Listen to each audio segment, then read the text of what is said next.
Alright, so magandang araw. Before we proceed with the Gantt chart, i-discuss ko muna yung isang pang type ng network diagram which is ginagamit dito sa Pilipinas. Specifically, ginagamit ng DPWH. Okay? So, wala ito doon sa inyong module or even sa syllabus. Yun nga lang kasi, even natin i-discuss, sayang naman yung okay? So, our topic for today is the precedence diagram method as well as yung ating tinatawag na time scale method. Okay? Hindi ko na siya i-PowerPoint because wala lang. Okay? So, um, with the development ng mga programming techniques or project scheduling techniques dito sa mundo, okay, nagkaroon yung DPWH ng kanilang innovations. So, kung mapapansin niyo yung ating pag-aaral ng network diagram is progressing or kumbaga mula sa pinakaluma which is yung mga nodes and arrows lang yung ginagamit natin to indicate the relationships between the activities, nagkaroon tayo ng network diagram na katulad nito. Ay nagkaroon tayo ng ganitong network diagram wherein nakikita na natin yung ating mga ah, days or yung ating mga durations ng bawat activity. So, hindi na siya simpleng network diagram na lang. There is an improvement. So, kumbaga, ang nangyayari lang is pinapaganda ng pinapaganda nang sa ganun is mas maging madaling maintindihan ng mga tao na mag implement sa site or yung mga tao na kunwari mag-audit ng isang project. So, mas madali nilang maintindihan yung ating mga ginagawang scheduling. Okay? So, here we have the precedence diagram method by the DPWH. We have here the handbook or the basic principles and application handbook. Okay, so the contents of this handbooks are as follows. So, meron tayong discussion dito, a small introduction, then discuss kung ano yung mga kung ano yung precedence diagram method, the terminologies which are already been discussed, and then discuss na rin dito yung logical relationship which should be discussed pagdating natin sa Gantt chart. Okay? And then the lag and lead which is also part of the Gantt chart. And then here, meron ding instruction kung paano tayo magpo-forward pass and then the backward pass calculation, which is just basically the same kung paano natin ginawa doon sa una nating network diagram. Mapapansin nyo, there is a slight change lang naman na ginawa in DPWH pero halos kinopya pa rin naman yung diagram na ginagawa natin last week. Okay? So, for the introduction, bakit nga ba na-develop yung precedence diagram method? So, sabi dito sa DO number 133 or the Department Order number 133 plus 2015. So, the adoption of precedence diagram method as project scheduling technique in the DPWH handbook. This handbook was made to serve as the basis in the preparation, evaluation, or review of PDM. However, this handbook was prepared in such a way that it can be used by the DPWH and the other organization. Basahin natin yung department order. Sabi dito, to further improve the implementation of projects through effective and efficient project planning, scheduling, and monitoring, the department is adopting the precedence diagram method as its project scheduling technique. So in lieu of the program evaluation and review techniques or the critical path method. Okay, ibig sabihin, kahalip or pwedeng kadagdagan doon sa ginagamit na nating traditional na PERT CPM, which is this one. Ito yung table ng PERT CPM, ito yung kanyang network diagram. Okay, so instead daw na ganito yung gawin natin and yung simpleng network diagram, so babaguhin daw, gagawin na nating PDM. Okay, kailan nagsimula? Starting January 4, 2016, all projects implemented by the UFMO and BOC costing 300 million and above shall adopt the PDM as construction schedule, which forms part of the supporting document in the approval of the construction contract, the POW or the program of work, and then the approved budget for contract or the ABC, variation orders, time extension, and monitoring of the projects. The adaptation of the PDM by other DPWH offices shall take effect as follows. Okay, so may for sa okay lang daw or saan i-implement yung mga projects, in-state naman dito, signed by the Secretary of the DPWH at that time. Now, Ano yung binago? That's the question. Ang binago lang naman ng DPWH is yung itsura ng node. Instead na simplified like this, showing your ESLS, EF, LF, LSLF, okay, ESEF, LSLF, instead na ganyan, ganito na. Since bawat project ng DPWH is may kanya-kanyang item number, ni-indicate na raw yung item number, the activity number, the duration, the item description, and then nandito si ESEF, LSLF. So instead na ganito, again, pinalitan lang naman ng DPWH using this type of node. Okay, yung start pa rin ay nandito sa aking side, sa akin is nasa leftmost, and then nasa rightmost naman yung finish. I will be sending din yung copy nito, pero available naman ito sa internet, sa website ng DPWH. Okay, as part of the transparency ba yung tawag dito? Freedom of Information, FOI. Okay? So, ano ba yung PDM? It is a network diagram that shows activity and nodes and usually represented by rectangular or square boxes which are connected by arrows showing the relationship between the activities. So, kumbaga, AON lang din naman, similar nung ginagawa natin, pinalitan lang yung ating mga nodes. So, we have here the definition of terms. We have the activities, activity number. So, sabi dito sa activity ay single work step with a definable scope of work. Okay? Pag activity number, numbers used for unique identification. Backward pass, meron din tayo diyang bar chart or yung tinatawag nating Gantt chart. We have the critical path method, a project management technique that analyzes which activities have the least amount of scheduling flexibility and predicts project duration schedule based on the activities that falls along the critical path. Okay? So, another definition of critical path, this should, yung iba dito, pwedeng lumabas sa inyong examination.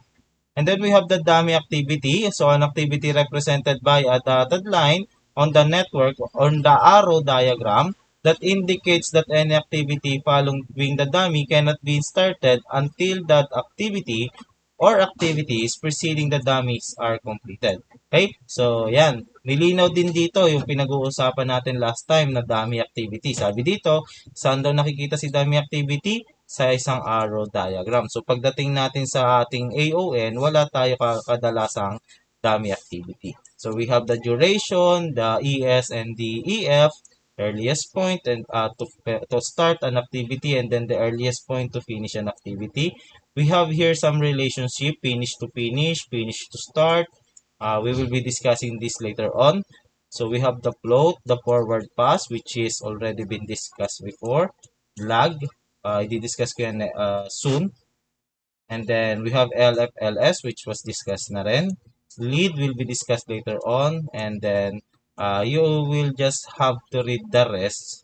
Okay, so magiging part ito ng exam ninyo. Ayan. Okay? So, puntahan natin tong logical relationship. Okay? May mga sinabi ko kanina i-discuss ko at ito yon. When we say logical relationship, nasanay kasi tayo na ang relationship lang ng mga activities ay laging finish to start. Pag natapos yung isa, susunod yung isa. Okay? Pero in reality, hindi lang kasi yun yung kanilang mga relationship. There are some instances na may activity na kailangan mo nang matapos para matapos yung isa pang activity. Or merong activity na kailangan mo nang magsimula para matapos yung isa pang activity. So, yun yung mga pag-uusapan natin. The other relationship aside from the finish to start. Pero, discuss na rin natin yung finish to start. So here we have the first relationship, first logical relationship, which is the finish to start. So familiar na tayo dito. Sabi dito, finish to start relationship is the most common logical relationship used in PDM. This is also used in PERT CPM, yung ating network diagram na to. Gumagamit din ito ng finish to start. So kagaya nito, nung natapos si activity A, tsaka palang nagsimula si B. So yung line na to indicating that is finish since ito yung ka-finish side ng ating activity A, and then this is the start. So, finish to start. This is the start of the activity B. Okay? So, that is the finish to start. The most common. And then, we have the start to start relationship. Ano naman yung start to start relationship? So, start to start relationship is a logical relationship that shows two activities starting simultaneously. Ibig sabihin, hindi mo pwedeng simulan yung isang activity nang hindi mo pa sinisimulan yung isa. Okay? So, kailangan sabay silang nagsisimula. So, hindi ka pwedeng, inahin ko si activity A, pero doon sa iyong table or doon in-indicate mo yung relationship ng dalawa, they are SS or start to start. So, hindi mo pwedeng simulan si A without starting the activity B also. So, pagdating natin dito sa network diagram sa PERT CPM, actually ganito yung node lang nung kauna-unahang PERT CPM na ginagamit ng DPWH. Nakalagay lang yung start and finish. Ay, ano ba to? Activity 1. Hindi. Sorry. Okay. So, nakalagay lang yung mga durations dito sa baba. Ayan. So, ito lang yung itsura ng node niya. Very simple. Activity on arrows pa kasi yung gamit dito. Ayan. So, activity on arrows pa to, hindi to activity on nodes. Kaya kung mapapansin nyo, may dami pa. Okay? So, mapapansin nyo rin, dun sa pag ginagamit ng DPWH, pinagsasangay-sangay nila yung multiple activity sa isang node. Okay? So, in PDM, sabi dito, start-to-start relationship is introduced to show the relationship between two parallel activities that should be started simultaneously. At paano yon? Magkakaroon lang tayo ng another line connecting yung start ng dalawang activity. So, yung line na to, this indicates na this activity should start simultaneously. Kaya may nakalagay na SS, start to start. Pagdating natin sa finished start kanina, FS lang. Okay? So basically, this relationship are commonly represented by lines. Okay? And then, ini-indicate ng isang text kung anong type ng relationship yon. Whether FS, whether SS.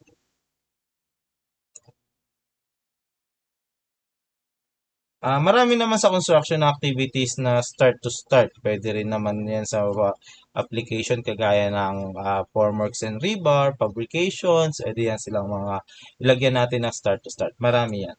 Okay, and then next is the finish to finish. So pag sinabi nating finish to finish, two activities finishes at the same time. Okay? Dapat daw sabay or simultaneous silang matatapos. Finish to finish relationship is used to show the completion of activities simultaneously. So, as shown here in the figure, sabi dito, activity A and B are in finish to finish relationship. This shows that when activity A is completed, activity should also be finished. Ano din yung isang example niyan? Kagaya nga kanina doon sa ating formworks, pwede silang simultaneous start, magkasabay na ginagawa. Okay? So for example, natapos ka magbuhos ng second floor. Hindi mo naman patitigilin yung workers mo. Mauna muna yung karpintero. Hindi pwedeng ganon. So, ang gagawin mo, sabay mong sisimulan yung formworks at saka yung rebar. So, paano mangyayari? Pwedeng ang mangyari is habang nagpa-re-rebar doon sa tatlong forma o sa tatlong column yung ating mga steelman, meron ka ng karpintero na nagpe-prepare ng mga kailangan nila sa formworks kagaya ng paglalagay ng sapatos o yung nasa ilalim ng forma. Pwede rin naman silang mag one side na muna kasi maghuhulog na lang naman ng anilyo, abot naman yung karpintero, abot naman ng steelman na maitali yung mga bakal, pwede nilang i-one side yung ating mga column. So, merong activities. So, dapat sabay silang nagsisimula. Okay? At dapat din sabay silang matatapos. Bakit? Para mabuhusan natin yung ginagawa nilang poste. Okay? And then the last relationship or logical relationship is what we call the start to finish. Ito yung pinakamadalang. Okay? Madalang mangyari ito sa isang construction. This relationship indicates one activity can only be finished when the next activity has started. Isang example nito, although madalang siya pagdating sa construction, ang isang medyo naiisip ko na malapit dito is yung tinatawag na masonry as well as yung excuse me, yung electrical. So sabi nga na sabi nga tuloy. Pagka tayo ay nagmamasonry, iniiwanan natin yung dadaanan ng mga tubo ng electrical. Okay? So imagine here, activity A is the electrical works. on that certain floor level, and activity B is the masonry works on that floor level, on the same floor level. So before matapos si masonry, dapat masimulan natin si electrical works, which is yung pagle-layout ng mga tubo, ng mga convenience outlet or ng mga utility boxes ng ating electrical circuits. So, bago matapos si masonry, dapat nakapagsimula ka dito kay activity A or may nagawa ka dito kay activity A. Kasi kung hindi mo magagawa si activity A, pending si activity B, hindi mo maisasara yung mga iniwan mong linya or mga uka, yung tiniktik na dadaanan ng tubo ng kuryente. Okay? So, ano pa ba yung mga example nito? O wala na ako ibang maisip. For now, yun muna. Next is the lag and the lead. So, itong dalawang ito is madalas nakikita sa Gantt chart. Okay. Pagdating kasi sa construction, hindi naman Kobo sinabing finish to start. For example, dito, natapos ng fourth day yung aking activity A. Hindi in-indicate yung pangalan ng activity A, pero natapos siya on the fourth day. So, si activity B, in our traditional way of creating a network diagram, dapat aantayin muna niyang matapos. So kung ito natapos on the fourth day, si activity B magsisimula pa lang after nun. Okay? Now, in reality, sa construction, may nangyayari na kapag natapos yung isang activity or kapag nasimulan yung activity at nagkaroon siya ng kaunting progress, pwede nang pumasok yung succeeding activity sa kanya. Okay? Yun yung tinatawag nating lead. Ibig sabihin, nauuna yung activity, okay, doon sa kanyang supposedly ES. So here again in our example, so dapat ang ES ni B ay sa fourth day pa. Pero ang nangyari, nung may natapos ka kay A on the second day, sinimulan mo na siya on the second day. Therefore, yung ES niya, mamumove into the second day. At yun yung tinatawag nating lead. Now, the opposite of lead is what we call the lag. Yung lag naman is happening if the activity cannot start immediately after finishing yung preceding activity.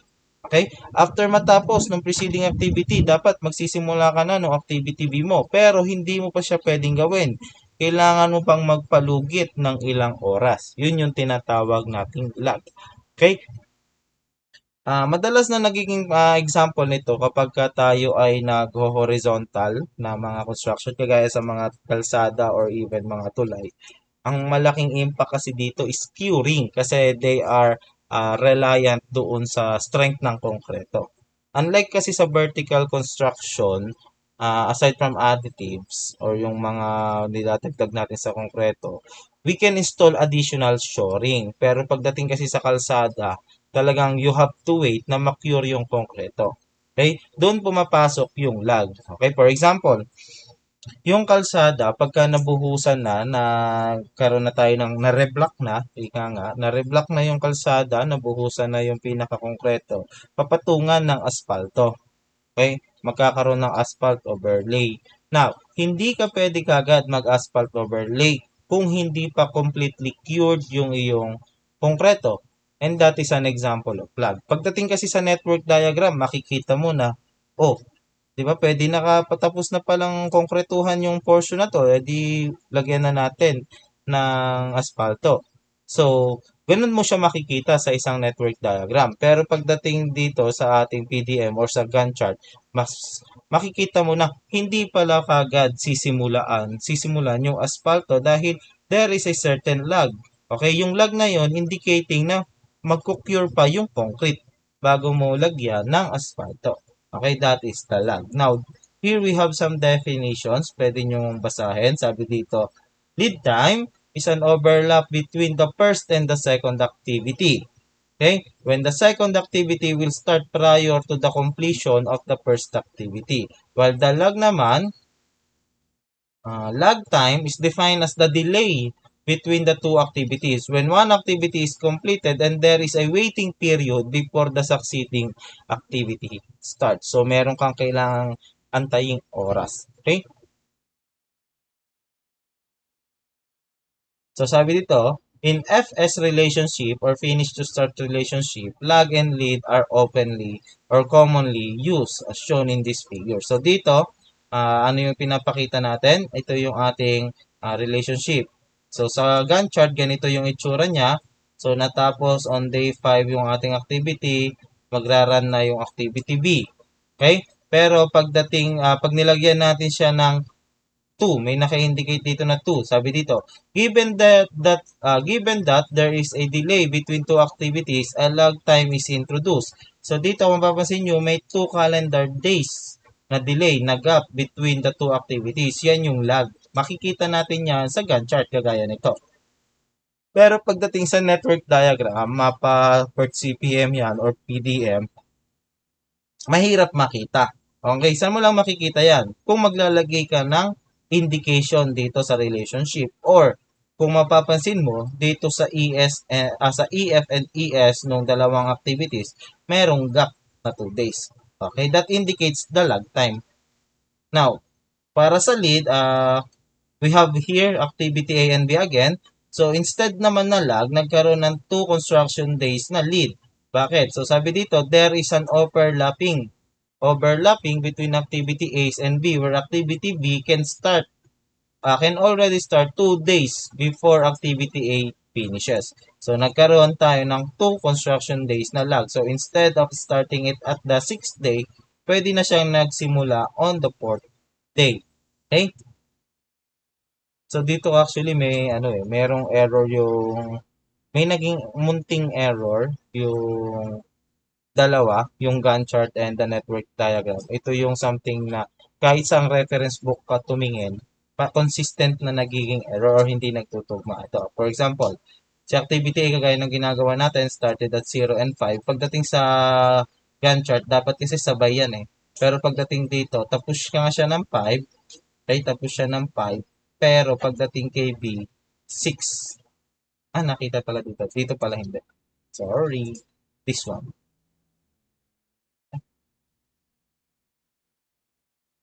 Nag-align naman dito. Okay, nag-align naman pala dun sa kanilang publication. Pero sa other reference book kasi ang nangyayari is sumusobra ng isang araw kadalasan. Okay, dahil hindi sila nagsisimula sa zero. That's the reason siguro. Okay? Now, sa pag-a-analyze ng network diagram, ganun pa rin naman yung ginagawa natin. Pareho ng ginawa natin dito sa previous topic natin. So, meron pa rin tayong forward pass and meron pa rin tayong backward pass. So, ES, EF pa rin. And then, sa backward pass, nandyan naman yung late start and late finishes. Ayan. Forward pass calculation for finish to start. In-indicate niya dito. Meron din niyang dito, pagka may lag and lead naman, although hindi naman siya ganun ka-komplikado, mostly talagang common sense lang naman yung kalaban mo sa pagko-compute kasi plus minus lang naman. Siyempre, kapag meron kang lead, babawasan mo. Kapag meron kang lag, dadagdagan mo yung early start ng activity. For example, dito, ito, meron siyang lag na 2 days. So, nagkaroon dito ng plus 2, kaya siya sa 7th day. Okay, so yun lang naman yun. Here,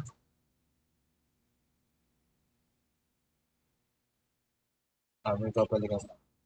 Ayun, naalala ko na yung inconsistency. Okay, so ito yung inconsistency na tinutukoy ko kanina. Okay? Aside from kadalasan nagkakaroon ng 1 day na mistake sa computation ng total days dahil nga pagka nagsimula ka sa 1, kadalasan kasi yung iba nalilito, hindi nagsisimula sa 0 sa network diagram sa 1. Kaya pag nagsimula ka sa 1, magkakamali ka na kagad dun sa duration pagdating sa Gantt chart. Isa pang common irregular, ano na ito, anomaly, pwede ba natin tawagin anomaly, is this, yung start. Okay? So, dapat ang start natin is on the 5th day. Pero as you can see on the Gantt chart, nag-start na siya on the 6th day. Okay? That is the second block. Okay? So, yun yung sinasabi ko kanina na hindi kadalasan nagtutugma. Like this one, kahit meron tayong lag, as you can see, mayroong lag. Okay? So, sabi sa network diagram, nag-start na on the 7th day. Pero pagdating dito sa Gantt chart, hindi pa nagsimula sa 7th day. Nasa 8th day pa siya. Okay? So, read this well, pero hindi ko na i-discuss yung forward pass and backward pass kasi sa activity natin to gagawin. Pero pwede nyong balik-balikan ito. I will give this to you. Ang nadagdag pa pala na isa dito is this. Nagkakaroon na tayo ng mga lines indicating the relationship. Pero I will not require this for now kasi we have to indicate here yung mga relationships dapat. Okay? Pero right now, hindi ko muna ipagagawa. We assume muna na uh, finish to start relationship muna tayo. And there are some instances na meron kayong start to start and finish to finish, you can indicate that also. Pero for now, again, finish to start muna yung gagawin natin. Since hindi pa naman natin fully dinidiscuss yung part ng time scale or ng Gantt chart. Okay? So, sa Gantt chart na natin ipapasok si mga relationship na yan. Okay, so meron pang isang topic dito na ipapakita. Alright, so we have here a sample of a time-scaled network. So, kung mapapansin nyo dito sa isang time-scaled network,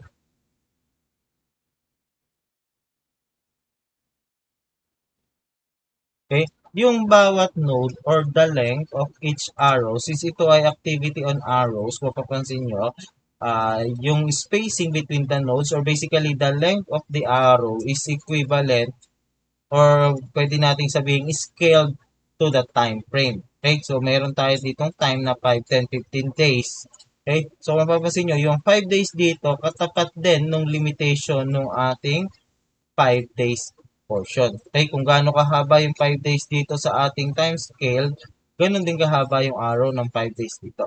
So, this is what we call a time scale network. So, instead na kagaya ng ginagawa natin na pantay-pantay na ganito, kung mapapansin nyo, nakascale na siya sa oras, nakapantay na siya. And the length of the arrow indicates the duration spent for that activity.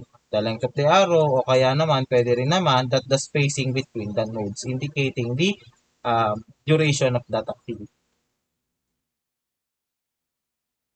So here, meron tayong isang example ng isang PDM. So dito, merong start to start.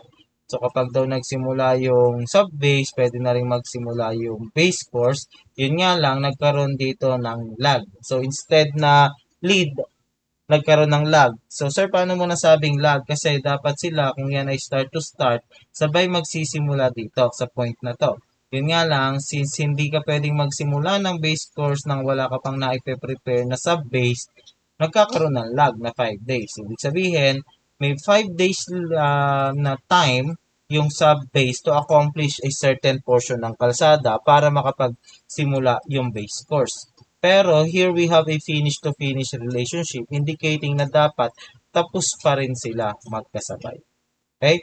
Nagkakaroon lang daw ng 5 days na difference pero dapat sila ay sabay na matatapos para masimulan yung susunod na activity which is yung PCCP. Okay? Or plain cement concrete pavement. So, dito merong start to start again and then may finish to finish. Okay? So, again, hindi muna natin ilalagay yung mga logical relationship. We will use muna yung ganitong setup for now para hindi tayo mahirapan. Always finish to start muna tayo. And isa pa dito kasi is hindi ito naka-time scale pa. Alright, so we can now proceed with our sample problem. Ito time scale na to. Okay. This is a time scale network. Meron naka-highlight yung critical path. Okay, merong mga dummies.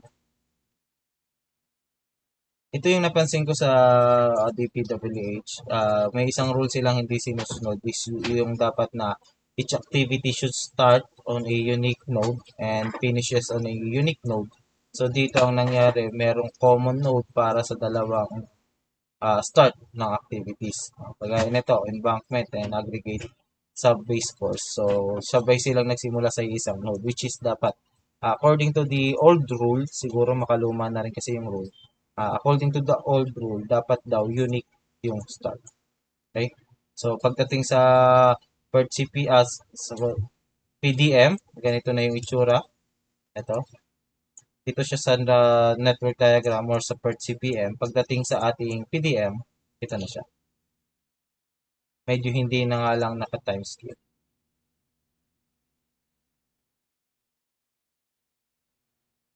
So as you can see here, kung papansinin nyo dito yung embankment and the aggregate sa base course. So si item 104 at saka si item 200. So as you can see here, parallel sila. Kaya pagdating dito, naka-parallel din sila. Ayan. And then si 201 is parallel with 200. 201 is parallel with 200. So yan, meron din silang start to start. And then also we have 311 which is somewhat parallel to 201. So 311 is somewhat parallel to 201. Kaya meron din silang relationship dito na start to start. Start to start. And then we have here PCCP. So meron din dito on the other side, as you can see, may finish to finish relationship. So that's it for our discussion. We will proceed now to the sample problems. So I will be stopping this recording and then see you on the next one.